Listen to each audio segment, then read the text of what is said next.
कि किसी भी क्राइम सीन पर तीन चीज़ें बड़ी अहम होती हैं।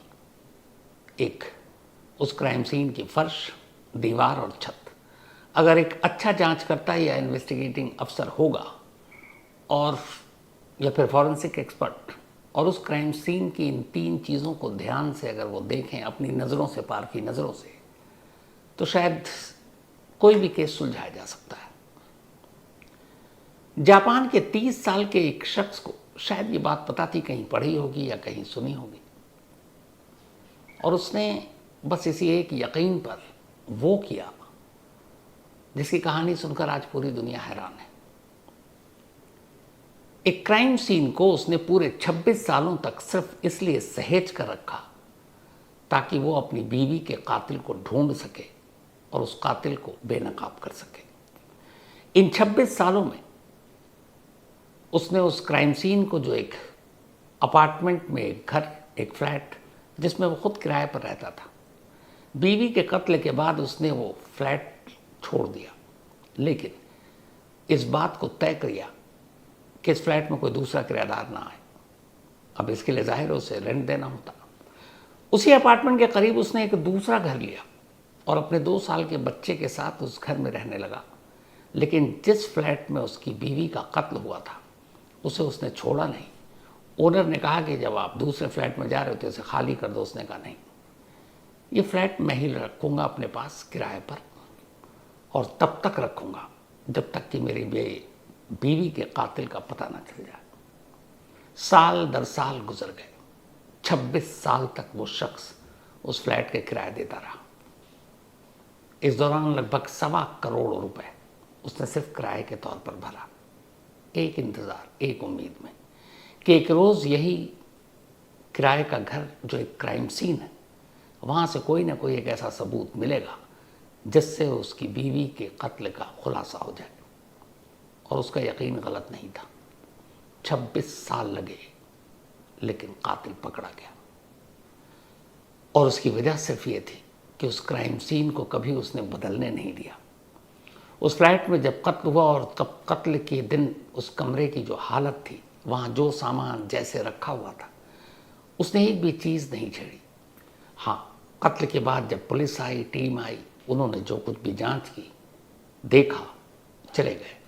लेकिन ना उसने बाद उसके कभी वहाँ सफाई की, न जो सामान, जो टेबल जहाँ, जो चेयर जहाँ, जो बाकी घर के सामान, उसने जस का तस रहने दिया, सिर्फ इसलिए कि क्या पता इन्हीं के ज़रिए वो अपने बीवी के कातिल तक पहुँच जाए। और 26 साल के बाद ऐसा हुआ। ये कहानी जापान की है, और इस कहानी को सुनकर जिसने भी सुना, हर कोई हैरान है। आज जब हमारे देश में हर दूसरे दिन एक खबर आती है कि पत्नी ने पति को मार दिया, पति ने पत्नी का कत्ल कर दिया, सोनम से लेके मुस्कान जैसी कई कहानियां हैं, उसमें ये कहानी बड़ी एक अजीब सी खुशी देती है कि एक पति वो भी है जो अपनी पत्नी के कातिल के लिए अपनी सारी जमा पूंजी लगा रहा है और फ्लैट खाली नहीं कर रहा, क्योंकि उसे सिर्फ ये जानना था कि उसकी बीवी को किसने मारा। कहानी 1999 की है। जापान, सेंट्रल जापान में, बल्कि नागोया एक शहर है। इसी सेंट्रल जापान के नागोया शहर में एक परिवार रहा करता था। इस फैमिली में 3 लोग थे। नमिको तकाबा, उम्र करीब 28 साल, एक हाउसवाइफ। नकीबो तकाबा के पति सातोरू तकाबा, उम्र करीब 30 साल, एक कंपनी में जॉब करते थे। और इन दोनों का एक 2 साल का बेटा। ये दोनों इसी नगोया शहर के एक अपार्टमेंट में एक फ्लैट किराए पर लेकर उसमें रहा करते थे। जिंदगी बड़ी खुशहाल थी, सब कुछ ठीक चल रहा था। 13 नवंबर 1999 की बात है, 13 नवंबर 1999, यानी ठीक आज से 27 साल पहले। सातोरू जॉब पर गए हुए थे। घर में उनकी वाइफ नामिका और उनका 2 साल का बेटा अकेला था। शाम को जब सातोरू अपने घर पहुंचते हैं तो चीखें निकल जाती हैं। घर के अंदर दाखिल होते ही देखते हैं कि एक कमरे में उनकी बीवी की लाश पड़ी है, खून से लथपथ फर्श पर, और बराबर में उनका 2 साल का बेटा है। लेकिन वो ठीक ठाक है, बैठा हुआ है, ना कुछ समझ सकता ना बोल सकता। फौरन पुलिस को फ़ोन किया गया, पड़ोसी आए, पुलिस लाश उठाती है, पोस्टमार्टम के लिए भेजती है। पोस्टमार्टम रिपोर्ट से पता चलता है कि नामिको के गले पर चाकू से हमला किया गया था। अब इस कत्ल का एक 2 साल का बच्चा चश्मदीद, और बच्चा जिंदा, तो इसका मतलब है कि कातिल जो भी था उसे बच्चे से दुश्मनी नहीं थी, घर से बहुत कोई कीमती सामान लूटा भी नहीं गया। तो ये तय था कि एक बदले या फिर जलन में या जेलसी में या किसी और वजह से, हालांकि ये भी था कि शायद कोई ज़बरदस्ती करने की कोशिश की गई, उसकी वजह से कत्ल हुआ, लेकिन पोस्टमार्टम रिपोर्ट में न जिस्म पर ऐसे कोई ज़ख्म के निशान मिले और ना ही ज़बरदस्ती करने के कोई सबूत। अब पुलिस तफ्तीश में लग गई। एक अपार्टमेंट के अंदर एक फ्लैट में एक 28 साल की लेडी का कत्ल हुआ। जापान में इस तरह के क्राइम बड़े कम होते हैं, तो लोग हैरान थे, पुलिस पर दबाव था। अब पुलिस तफ्तीश शुरू कर देती है, क्राइम सीन की जांच होती है। क्राइम सीन की जांच करने के बाद ताला लगा दिया जाता है। क्राइम सीन अभी पुलिस के कब्जे में है शुरुआती कुछ दिनों तक। इस दौरान में सातोरू तकाबा उसी फ्लैट के बराबर में एक दूसरे फ्लैट में किराए पर चला जाता है अपने 2 साल के बेटे को लेकर। अब मीडिया में भी ये खबर है, पुलिस इन्वेस्टिगेशन में लगी हुई, वक्त बीत रहा है लेकिन कोई सुराग नहीं मिल रहा है। हाँ, शुरुआती तफ्तीश, फॉरेंसिक और बाकी जो पुलिस इन्वेस्टिगेशन थी उससे 2 चीज़ें सामने आई। एक ये कि जिस तरह से चाकू से गले पे वार किया गया था, तो कातिल जो है वो बहुत कोई मजबूत इंसान नहीं था। और दूसरा, जो वहाँ से पैरों के और जूतों के कुछ निशान मिले, उन जूतों के निशान से पता चला कि ये जूते किसी मेल के नहीं बल्कि फीमेल के। करीब 5 से 5.5 नंबर होगा जूते का। तो निशान ये बता रहे हैं कि ये काम किसी महिला का है। और चाकू से जिस तरीके से वार किया गया, उससे भी ये था कि किसी नाजुक हाथ ने ही ये काम किया है। तो अब एक महिला कातिल है, पुलिस तलाश कर रही है, कोई सुराग नहीं मिल रहा है। धीरे धीरे वक्त बीत रहा है। सातोरू तकाबा लगातार ये जानने की कोशिश कर रहा है कि उसकी बीवी का कत्ल किसने किया, लेकिन पुलिस के हाथ खाली है। करीब महीना बीता, पुलिस की पूरी तफ्तीश पूरी हुई। अब उन्होंने क्राइम सीन यानी कि उस फ्लैट को कह दिया कि हमने तो सारी जांच कर ली है, अब ये रही चाबी, आप वापस जा सकते हैं। चूंकि महीना बीत गया, कातिल का सुराग नहीं, तब साकुरू ने तय किया कि चाबी लेने के बाद कि वो इस फ्लैट में नहीं जाएगा, ताकि उसकी वजह से उस फ्लैट के अंदर जो भी सबूत हैं, निशान हैं, वो ख़राब ना हो जाए। उसने उस फ्लैट के ओनर से बात की और उसने कहा कि जब तक मेरी बीवी का कातिल नहीं मिल जाता, इस फ्लैट को मैं अपने पास रहूँगा नहीं, लेकिन आपको किराया दूंगा। ओनर को भी लगा कि ठीक है। फिर ये भी होता कि अमूमन जिस फ्लैट में इस तरह के कत्ल होते हैं, जल्दी कोई आकर रहना नहीं चाहता। अब सातोरू ने उस फ्लैट को भी अपने पास रखा और उसी अपार्टमेंट से कुछ दूरी पर दूसरे फ्लैट में रहने लगा। और उसने उस घर की कोई भी चीज़ को छेड़ा नहीं। जो फर्श पर ब्लड थे उसे भी साफ नहीं किया। हर चीज़ जो जैसे जहाँ 13 नवंबर 1999 को जब यह कत्ल हुआ, क्राइम सीन की एक एक चीज़ अपनी जगह पर थी।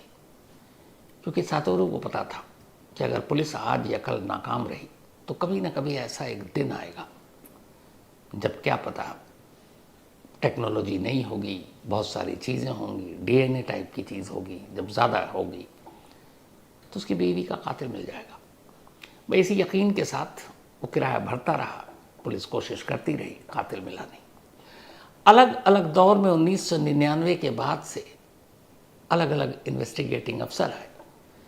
करीब 1 लाख पुलिस वालों ने पिछले 25 सालों में, बल्कि 26 हो गए, 2025 की मैं बात कर रहा हूँ, 1999 में ये मर्डर हुआ था। 1 लाख पुलिस वालों ने इस केस पर काम किया, अलग अलग सालों में। 5000 लोग सस्पेक्ट की लिस्ट में आए जिन पर शक था।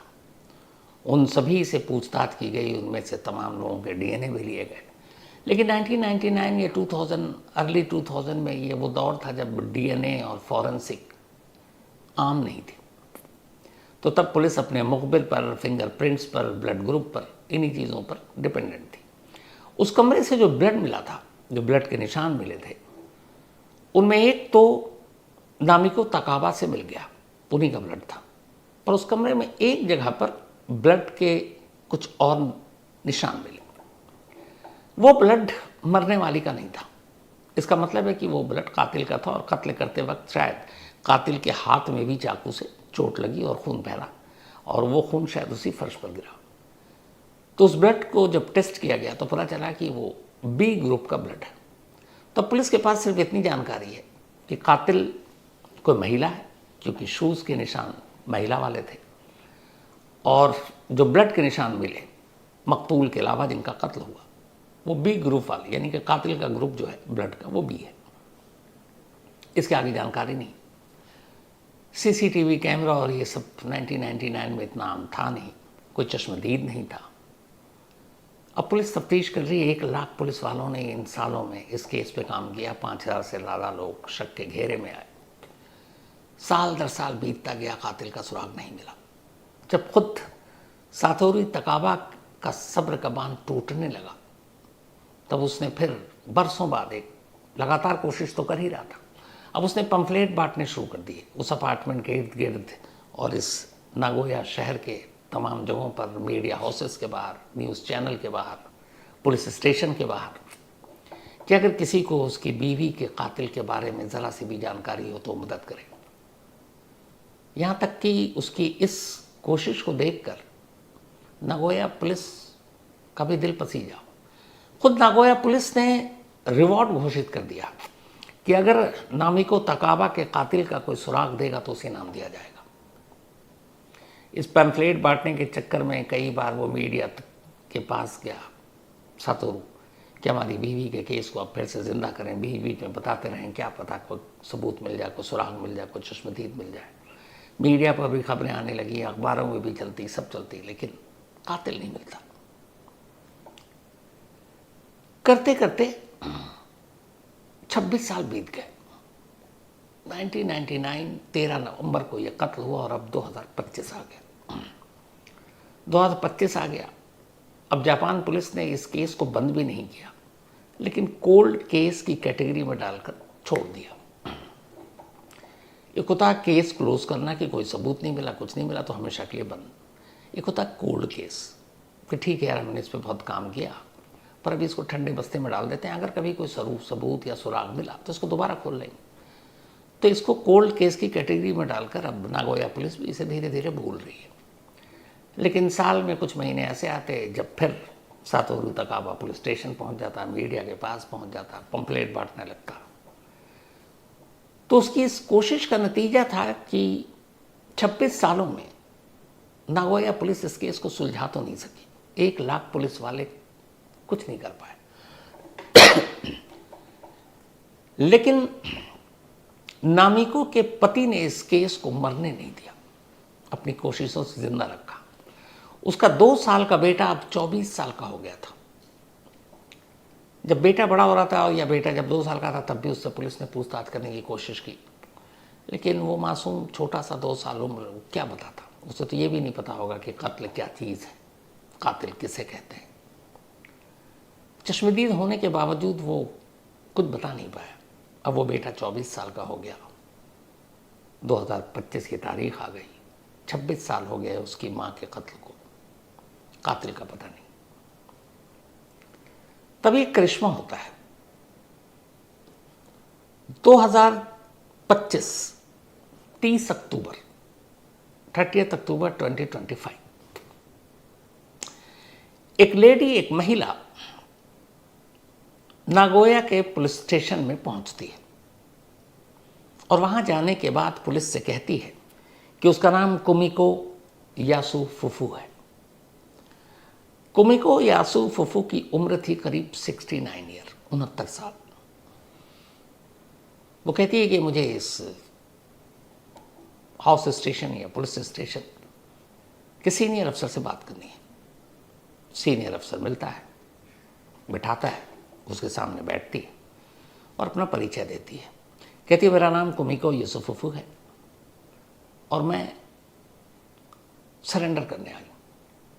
पुलिस वाला पूछता है कि आपने क्या किया। तो उसने कहा कि मैं कातिल हूं।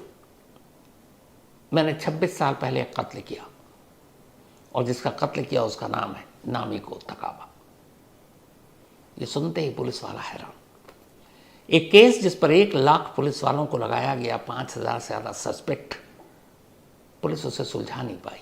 और अचानक 26 साल के बाद एक 69 साल की महिला पुलिस स्टेशन में आकर पुलिस के सामने इकरार जुर्म कर रही है और कह रही है कि असल में नामिको को मैं नहीं मारा था। अब जापान में एक कानून है कि अगर कातिल, वैसे तो ये हमारे यहाँ भी है बल्कि दुनिया के ज़्यादातर देशों में, कि कातिल सिर्फ इकरार जुर्म कर ले तो उससे अदालत में सज़ा नहीं मिलती, आपको उस क्राइम के एविडेंस देने पड़ेंगे। अब यहाँ एक कातिल इकरार जुर्म कर रही है, 69 साल की महिला, पुलिस वाले बैठे हैं और वो केस जो जापान में सुर्खियों में रहा, खुश भी हैं और साथ में पुलिस वाले ये परेशान भी कि सिर्फ इसके बयान पर इसको अरेस्ट कर भी ले तो कोर्ट में सज़ा कैसे मिलेगी, और अगर ये कहीं झूठ बोल रही है या किसी और वजह से यहाँ गलत इन्फॉर्मेशन दे रही है तो 26 साल में तो केस सुलझाया नहीं, ऊपर से फिर ना गोया पुलिस की और भी भत पिट जाएगी, बेइज्जती होगी। तो इसलिए पुलिस ने कहा कि नहीं, पहले कंफर्म करते हैं कि इसका बयान कितना सच्चा है। फौरन पुलिस को याद आया। अब पुलिस को याद आया कि जो 5,000 सस्पेक्ट थे उस वक्त जो लोगों से पूछताछ की गई थी उनकी लिस्ट थी।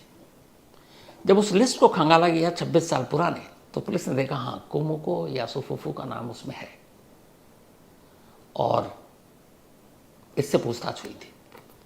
तो पुलिस को लगा कि चलो इससे पूछताछ हुई है तो उस वक्त इसका डीएनए सैंपल भी लिया गया हो।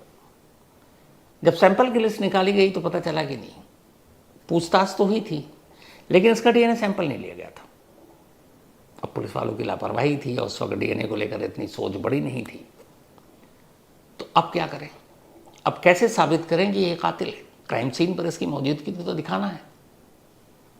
तभी उस पुलिस अफसर को याद आया, क्योंकि ये वो कहानी थी जो इतनी बार मीडिया में छपी, इतने लोगों को पता थी कि एक शख्स अपनी बीवी के कातिल को ढूंढने के लिए क्राइम सीन को सहेज कर रखे हुआ है पिछले 25-26 सालों से, सिर्फ इस उम्मीद पर कि अगर कभी कोई कातिल पकड़े और पुलिस के पास सबूत कम हो तो उस क्राइम सीन से वो सबूत को हासिल कर उसे सज़ा दिलाई जा सके। जैसे ही पुलिस को याद आया कि अभी भी सातोरू तकाबा ने उस फ्लैट को बंद रखा है और उसमें कोई छेड़छाड़ नहीं हुई, फौरन सातोरू को कांटेक्ट किया गया। पूछा गया कि आपने वो क्राइम सीन को अब तक सहेज कर रखा है? उसने कहा जी सर। पुलिस का पहला ये फ़ोन था सातोरू के पास। जब सातोरू से पूछा गया था कि क्या आपने क्राइम सीन को सहेज कर रखा गया है, सातोरू को पहली बार लगा कि शायद अब तक पिछले 25-26 सालों से वो जो कर रहा है वो गलत नहीं है और न वो बेकार जाएगा। तब पुलिस वाले ने कहा कि ये कातिल है जो खुद आई है चलकर और वो इकरार जुर्म कर रही है, लेकिन उसके बयान के अलावा हमारे पास कोई सबूत नहीं है। तो अगर उस क्राइम सीन से हम कुछ सबूत मिले तो फिर केस आगे बढ़ेगा। सातोरू को बुलाया गया, चाबी लेकर वो फ्लैट पर पहुंचा। पुलिस की टीम उस महिला को लेकर गई, दरवाज़ा खोला गया, क्राइम सीन पर कुछ चीज़ें देखी गई। इत्तेफाक से वो सारे खून के थक्के और वो जमे हुए अब भी नहीं थे, क्योंकि न उसे धुला गया था, न साफ़ किया गया था, न सफाई की गई थी। कुछ वहाँ से फॉरेंसिक एक्सपर्ट ने नमूने उठाए, उनमें एक बी ग्रुप का ब्लड था, वो भी उठाया गया। इसके अलावा जो जूते के निशान थे वो तब भी वैसे ही थे, फॉरेंसिक वालों ने वो भी उठाया। जो पहले उठाया गया था वो जो इनके एविडेंस थे वो ख़राब हो गए थे, जो ब्लड उठाया था वो ख़राब हो चुके थे, जो पुलिस वालों के थे। लेकिन एक बंद पड़े फ्लैट में वो अब भी इस लायक था कि इस टेक्नोलॉजी से, मॉडर्न टेक्नोलॉजी से जो आज फॉरेंसिक है, जो डीएनए है, वो उसके काम की चीज़ थी। वो सारी चीज़ें उठाई गई, लैब में भेजी गई, लैब की रिपोर्ट आई। सातोरू तकाबा के कमरे से मिले खून के निशान और बाकी चीज़ें इस 69 साल की लेडी के ब्लड और बाकी चीज़ों से मैच कर गई, उसके डीएनए से मैच कर गई। उसकी प्रेजेंस यानी मौजूदगी क्राइम सीन पर थी। 13 नवंबर 1999 को यह साबित हो गया। जब ये साबित हुआ तो ऑफिशियली पुलिस ने कुमिको यासुफुफु को अरेस्ट कर लिया। 26 साल के बाद सिर्फ एक पति की इस कोशिश की वजह से कि क्राइम सीन को उसको सहेज कर रखना है ताकि कातिल मिले, और पुलिस की लापरवाही से अगर सबूत एविडेंस ख़राब हो गए हैं, गुम हो जाए, हमारे यहाँ भी बहुत सारे मालखाने से गायब हो जाते हैं पुलिस के, तो कम से कम वो इस क्राइम सीन से मदद ले सके। वही हुआ। अब यासूसफू को गिरफ्तार कर लिया गया। अब सवाल एक अपनी जगह था कि एक महिला ने एक दूसरी महिला को कत्ल क्यों किया। अब तक सातोरू तकाबा उस महिला को पहचान नहीं पाया था। इसके बाद जब वो बैठा और उसके मन में था कि आखिर तुमने मेरी बीवी को क्यों मारा, क्या दुश्मनी थी, तब जो कुमिको यूसुफुफु है उसने कहानी सुनाई। उसने कहा शायद बढ़ती उम्र के वजह से मेरे चेहरे, मेरे बाकी चीज़ें बदल गई, तुम मुझे पहचान नहीं पाए। हम प्राइमरी स्कूल में साथ पढ़ते थे, एक ही क्लास में, और जब 6 क्लास में थे तब वैलेंटाइंस डे के दिन मैंने तुम्हें एक कार्ड गिफ्ट किया था और चॉकलेट दिया था। असल में मैं तुमसे प्यार करती थी, तुम मेरे क्रश थे, लेकिन तुमने मेरे इस वैलेंटाइंस के गिफ्ट और जो मेरे लिए तुम्हारे लिए मेरे मन में प्यार था उसे ठुकरा दिया। तुमने कहा था कि मैं जो तुम सोचती मैं वैसा नहीं सोचता हूँ। ये बात मेरे दिल में बैठ गई। फिर भी मैं कोशिश करती तुम्हारे इर्द गिर्द रहने की। धीरे धीरे वक्त बीता, तुम अपनी दुनिया में, मैं अपनी दुनिया में, लेकिन मैं तुम्हें भूली नहीं। फिर मुझे पता चला कि तुमने शादी कर ली। जब पता चला कि शादी करने के बाद तुम इसी नागोया के एक अपार्टमेंट में, एक फ्लैट में किराए पर रह रहे हो, तो मैं भी उसी अपार्टमेंट के करीब एक दूसरे अपार्टमेंट में किराए पर घर लिया। और अब वहाँ रहकर मैं हमेशा तुम्हें देखती, आते जाते, तुम्हारी फैमिली को देखती, और मुझे जलन होती कि जो शख्स मेरा होने वाला था वो किसी और का है। फिर तुम्हारा बच्चा हुआ, तुम्हारी खुशियाँ मुझसे देखी नहीं जाती, और मुझे लगता कि शायद हमारे और तुम्हारे बीच की दीवार तुम्हारी बीवी है, और ये मुझे अच्छा नहीं लगता।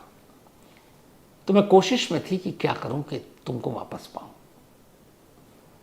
और इसी वजह से 13 नवंबर 1999 को जब तुम दफ्तर में थे, चूँकि मैं हर दिन तुम पे नज़र रखती थी, तो मैं बड़ी खामोशी से तुम्हारे घर गई, तुम्हारी बीवी को पूरी कहानी सुनाई। फिर हमारी लड़ाई हुई, फिर मुझे उसे रास्ते से हटाना था, मैंने उसे मार दी।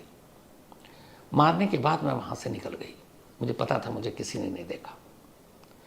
फिर जब पुलिस जांच कर रही थी तब मुझे हमेशा एक डर रहता था कि कहीं मैं अरेस्ट ना हो जाऊं, और उस गिरफ्तारी से ज़्यादा डर इस बात का था कि कहीं सच्चाई पता चलेगी तो तुम वैसे ही जो मुझे पहले ठुकरा चुके हो स्कूल में, तुम मुझसे नफरत करने लगोगे। इस वजह से मैं खामोश रही।